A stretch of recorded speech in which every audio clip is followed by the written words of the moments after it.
Hey everyone, Chef John with Monogram Appliances. I'm a huge fan of comfort food, so when I start to think about cooking lighter, I do not want to sacrifice flavor or my portion.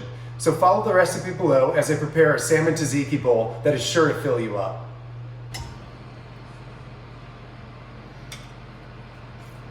Really nice fresh cut salmon with the garlic and herbs rubbed over the top, goes on the grill first.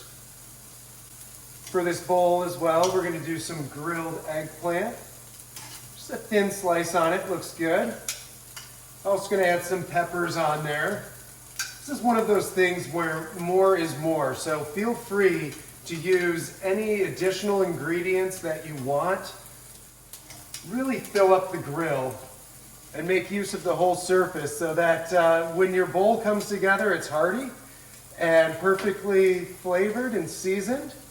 I also have diced carrots. I went with a little sprinkle of feta cheese, sliced cucumber, radishes, and some very nice heirloom tomatoes on there as well.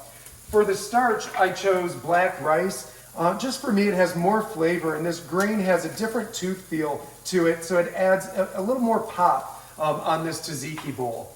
While this finishes up, I'm gonna go ahead and put together a simple tzatziki sauce. You guys choose any sauce that you want. Whether it be all yogurt, a little bit of sour cream, more lemon, more garlic, whatever fits your palate, and then stick with that and it'll work perfect with this.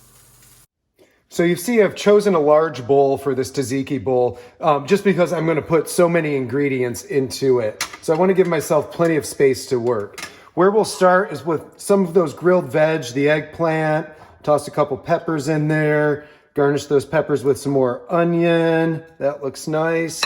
Then we'll add some fresh veggies. Of course, our cucumbers, we've got to have some of those in there. The radish, we like that. And then fresh tomato across the top. Now we'll take that portion of salmon. I choose to cut mine in half to begin with. Place that into the bowl. Garnish with a little bit of chopped carrot for extra crunch.